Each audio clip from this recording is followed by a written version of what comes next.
Talvez você tenha feito constantemente estas perguntas. Onde posso encontrar refúgio num mundo cheio de conflitos? Ou, como e onde posso encontrar força para vencer nesse mundo que oferece tantas derrotas? Acompanhe agora com o pastor Edson Bruno mais um programa Encontro com a Palavra.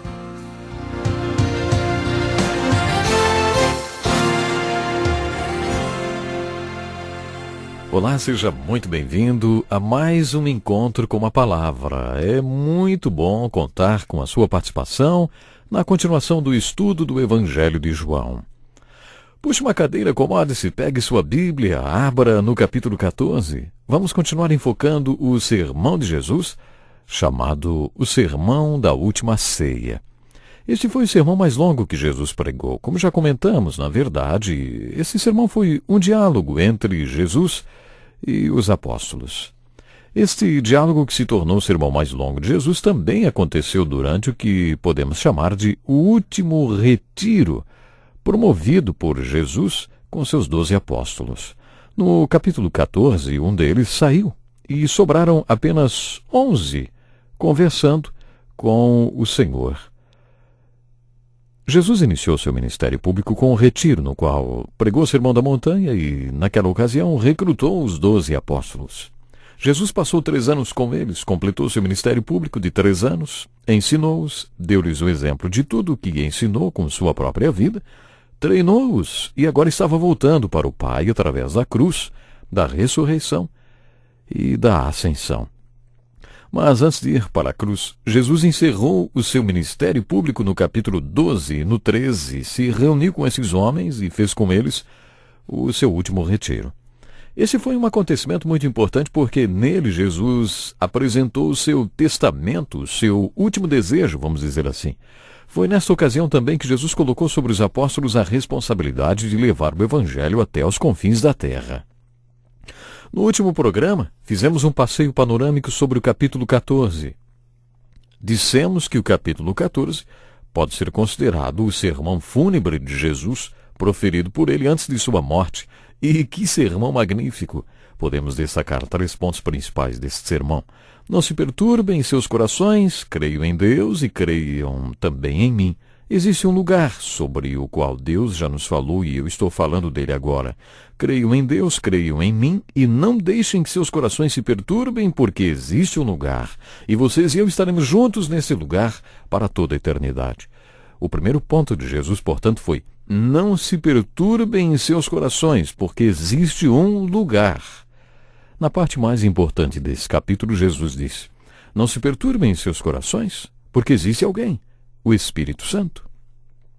Jesus avisou que mandaria o Paracleto, ou seja, o conselheiro, o consolador, aquele que anda ao nosso lado para nos ajudar. Jesus também disse: o Espírito da Verdade, o mundo não pode recebê-lo porque não o vê, nem o conhece. Mas vocês o conhecem, pois ele vive com vocês e estará em vocês. Não os deixarei órfãos, voltarei para vocês. E no final desse capítulo magnífico, Jesus diz: deixo-lhes a minha paz lhes dou. Não a dou como o mundo a dá. Não se perturbe o seu coração, nem tenham medo. No último programa estudamos que esta paz que Jesus mencionou aqui não é a paz do mundo, nem a paz com Deus conseguida através da salvação em Cristo. Esta paz é um estado de espírito, é a paz de Deus. Um estado de espírito no qual Deus mantém aqueles que o seguem e também suas mentes fixadas em Jesus, confiando nele. Por isso Jesus encerrou seu sermão dizendo: não deixem que seus corações se perturbem, porque existe paz para aquele que tem a certeza deste lugar, para aquele que crê no conselheiro que enviarei e que tem um relacionamento com ele.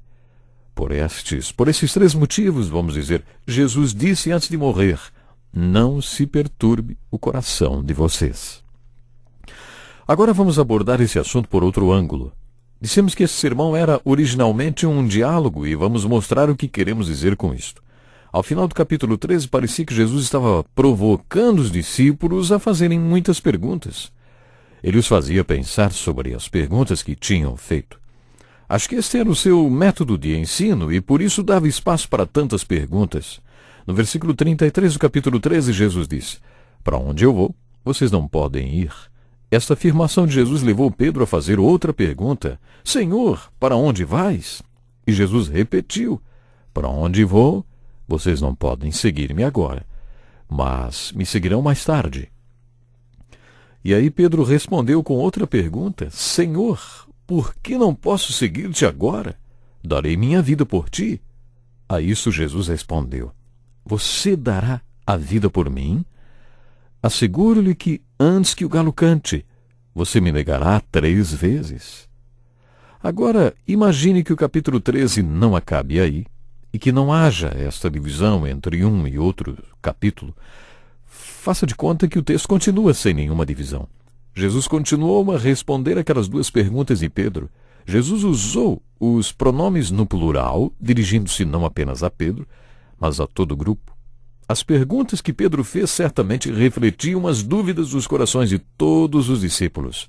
Jesus respondeu para todos eles. Pedro apenas verbalizou o que todos estavam pensando e talvez querendo perguntar. Por isso Jesus respondeu para todos eles dizendo: Não se perturbe o coração de vocês, creiam em Deus e creiam também em mim. Na casa de meu pai há muitos aposentos. Se não fosse assim, eu lhes teria dito: Vou preparar-lhes lugar. E se eu for e lhes preparar lugar, voltarei e os levarei para mim, para que vocês estejam onde eu estiver. E a próxima fala de Jesus provocou outra pergunta: Vocês conhecem o caminho para onde vou? E dessa vez quem perguntou foi Tomé. Mas antes de comentarmos esta pergunta, vamos nos concentrar um pouco mais na resposta de Jesus a Pedro. Primeiro, Jesus respondeu diretamente a Pedro, prevendo que ele o negaria 3 vezes. Falaremos mais sobre isso quando estudarmos o capítulo 21. Nesse capítulo, Jesus e Pedro têm uma conversa impressionante. Pedro é confrontado por Jesus em amor. Acho que é um dos momentos mais importantes da vida desse apóstolo. Quando estudarmos o capítulo 21, falaremos mais sobre o fato de Pedro ter negado Jesus 3 vezes. Por isso vamos pular um pouco esta parte e enfocar o restante da resposta que Jesus deu às 2 perguntas de Pedro. Para onde vais? E por que não posso seguir-te agora? A resposta à pergunta de Pedro, dirigida a todo o grupo, foi: Na casa de meu pai há muitos aposentos. Esta casa com muitos aposentos pode ser traduzida por mansão e significa lugares de habitação. O que será que significa casa de meu pai? Na minha opinião, francamente, significa o universo. Ou seja, poderíamos traduzir assim o versículo 2 do capítulo 14. No universo há muitos lugares para viver, e se não fosse assim, eu diria para vocês: Eu estou indo para lá, para a casa de meu pai, onde há lugar preparado para vocês. E estou indo para preparar este lugar para vocês. E quando eu for e preparar um lugar para vocês, voltarei. E levarei vocês para ficarem comigo, para que estejam onde eu estou. Parece que Jesus achava que já tinha respondido as perguntas com: Vocês conhecem o caminho para onde eu vou? Algumas pessoas duvidam que ainda haja algum lugar disponível de habitação no mundo porque tudo já foi explorado. Algumas pessoas afirmam já terem explorado o espaço e não encontraram nenhuma mansão, nem qualquer outro lugar que pudesse ser chamado de lugar celestial. Mas quanto do universo já foi explorado? Ainda não fomos muito longe, não. As estrelas, os corpos celestes que conhecemos são incontáveis e, pelo que sabemos, ainda há mais. Muito mais. Muito mais que nem é conhecido do homem. Não é conhecido, muito menos explorado. E quando exploramos o espaço com nossos potentes telescópios, tudo que podemos concluir é que existe ainda mais espaço, mais espaço. É um espaço infinito. Por isso, como alguém pode dizer que esta afirmação de Jesus já foi comprovada ou desmentida? Na casa do meu pai, ou seja, no universo, há muitos lugares para se viver. Se conhecemos tão pouco da casa do Pai e exploramos tão pouco o espaço, como podemos dizer que esta afirmação de Jesus é falsa ou verdadeira? Este capítulo começa falando que, no universo, há muitos lugares que Deus preparou para habitarmos. Ele começa falando daquilo que sabemos que é verdade. Creiam em Deus, creiam também em mim. É através da fé que sabemos que as palavras de Jesus são verdadeiras, e não porque podemos comprovar alguma coisa, nem porque podemos ver. Bom, aqui nós vemos Jesus respondendo duas perguntas. Ao responder a pergunta de Pedro, Jesus também fez um convite. A pergunta: para onde estou indo e por que você não pode vir comigo? Porque estou indo para a casa de meu pai, para preparar um lugar para vocês. Esse lugar ainda não está pronto, e é por isso que vocês ainda não podem vir comigo, mas virão mais tarde. Virão depois que eu tiver preparado esse lugar para vocês e tiver voltado para levá-los para junto de mim. Jesus achou que já tinha respondido a estas duas perguntas e então disse: vocês já sabem para onde estou indo e como vou chegar lá.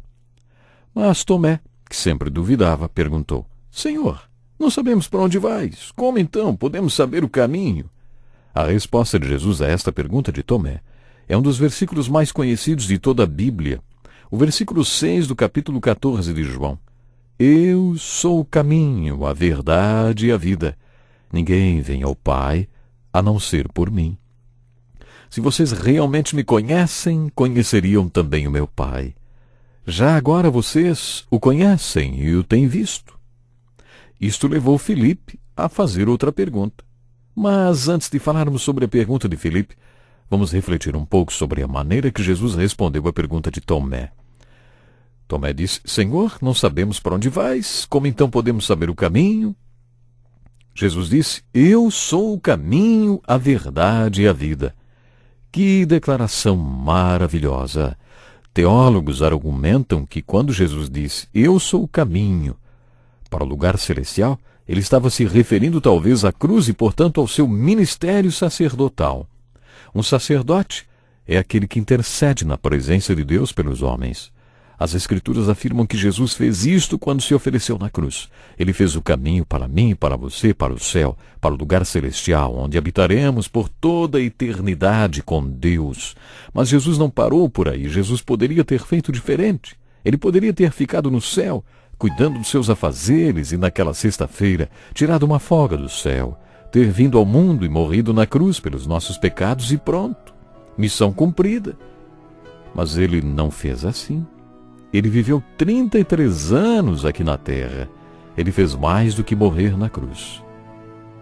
Nós vamos continuar estudando o Evangelho de João, e eu sei que tem muita coisa para aprendermos juntos. Aliás, temos tanto que aprender com Jesus, não é mesmo? Infelizmente o nosso tempo já acabou. Programe-se para participar conosco do próximo encontro com a palavra. Até lá. Que lição importantíssima. Obrigado, pastor Edson Bruno. Prezado ouvinte, coloque em prática o que você ouviu aqui. Sem dúvida, sua vida será grandemente abençoada. Este é um estudo escrito pelo Dr. Dick Woodward, na voz do pastor Edson Bruno. Escreva-nos e solicite o material.